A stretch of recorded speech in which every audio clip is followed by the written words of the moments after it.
رمضان میں بغیر داڑھی والے حفاظ کرام تراویح پڑھاتے ہیں، ان کے پیچھے جماعت کا کیا حکم ہے؟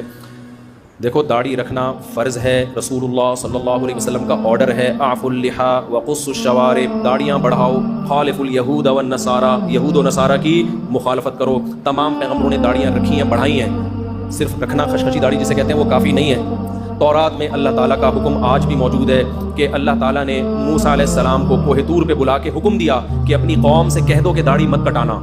یہی وجہ ہے کہ آج یہودی بھی لمبی لمبی داڑیاں رکھتے ہیں۔ ہمارے نام نہاد مذہبی اسکالرز جو آج لبرل قسم کے اسکالرز آ رہے ہیں، ان کو یہودیوں سے عبرت حاصل کر لینی چاہیے کہ ہزاروں سال پرانا مذہب ہے، یہودی نے اب بھی اپنی داڑھی نہیں چھوڑی۔ ان کے مذہبی اسکالر کہتے ہیں بڑھانی پڑے گی آپ کو، اب تک تحریف نہیں کی۔ اور ہمارے آج کے اسکالرز کیا کہہ رہے ہیں؟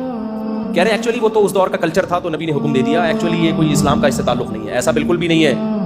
اللہ تعالیٰ نے مرد اور عورت میں فرق کے لیے بہت ساری چیزیں رکھی ہیں، ان میں بہت بڑا فرق جو ایک ظاہری گیٹ اپ کا ہے وہ کس کا ہے؟ داڑھی کا ہے۔ اس لیے آپ خدا کے حکم کو چینج کرنے کی کوشش نہ کریں، زمانہ تبدیل ہوگا، اسلام تبدیل نہیں ہو سکتا۔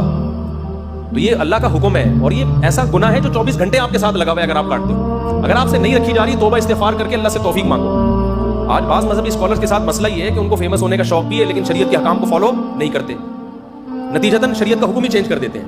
تو ایسا نہیں ہے، تمام پیغمبروں کی داڑیاں تھیں، تمام صحابہ کی داڑیاں تھیں، علماء، صلحاء، محدثین، فقہاء، کوئی ایک بھی نہیں دکھا سکتے ماضی میں جو داڑھی چھوٹی کرتے ہو۔ اس لیے داڑھی بڑھانے کا حکم ہے، کم سے کم اس کی مقدار 1 مشت ہے، کم سے کم چاروں طرف سے 1 مٹھی۔ اور خط بھی ایسے ایسے بنا رہے ہیں عجیب عجیب قسم کے، جیسے کپ رکھ کے نہ کاٹ دیا۔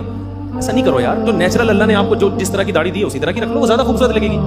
عجیب عجیب قسم کے خط بنا رہے ہیں داڑھی، تو برا لگتا ہے، وہ دیکھنے میں اچھی نہیں لگتی ہے۔ چہرے پہ جو رونق آتی ہے وہ اسی داڑھی میں آئے گی جو قدرت نے آپ کے فیس کے حساب سے آپ کو دی ہے۔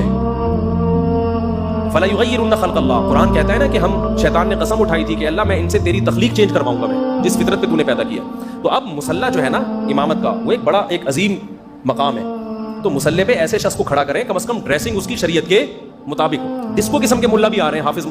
ہمارے محلے میں ایک بچے نے حفظ کیا، لیکن سارا دن فلمیں دیکھتا تھا، ڈرامے دیکھتا تھا، ڈبو پہ سنوکر پہ لگا رہتا تھا، اور کیا ہوتا ہے رمضان میں نا سر پہ ٹوپی پہن کے مصلی پہ آ کے کھڑا ہو جاتا۔ اچھا، تراویح پڑھنے کے بعد پھر سنوکر کلب جاتا، پھر فلمیں دیکھ رہا ہے، ڈرامے دیکھ رہا ہے، میوزک بھی سنتا ہے، داڑھی بھی کاٹتا تھا۔ تو ہم نے کہا یہ ہو کیا رہا ہے مارکیٹ میں؟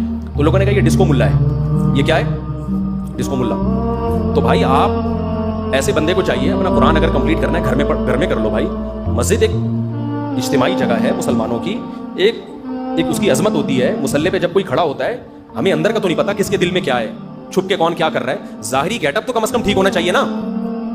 سمجھ میں آ رہی ہے بات کہ نہیں آ رہی؟ ظاہری گیٹ اپ تو ایسا نہ ہو کہ یہاں سے جا کے سنوکر کلب میں، وہاں جا کے فلم دیکھ رہا ہے، وہاں جا کے یہ کر رہا ہے، ساری دنیا کہہ رہی ہے بھائی یہ بندہ ہے کیا ہے یہ۔ تو ظاہری گیٹ اپ کم از کم حافظ قرآن کا جو مسجد میں تراویح پڑھا رہا ہے اس کا شریعت کے مطابق، کسی کبیرہ علانیہ گناہ میں مبتلا نہ ہو، کبیرہ گناہ اور کھلے عام اس میں مبتلا نہ ہو۔ اگر ہے تو آپ کو چاہیے کہ آپ اس کو ہٹا دیں وہاں سے، اگر ہٹانے کی قدرت ہے۔ نہیں ہے تو پھر کوئی ایسی جگہ نماز پڑھیں جو امام کوئی ڈھنگ کا ہی آدمی ہو، کیونکہ امام کا تقویٰ اور اس کی للہیت کا اثر پڑتا ہے مقتدیوں کے اوپر۔ امام نیک پرہیزگار ہوگا، اس کے پیچھے نماز کی الگ برکتیں ہوں گی۔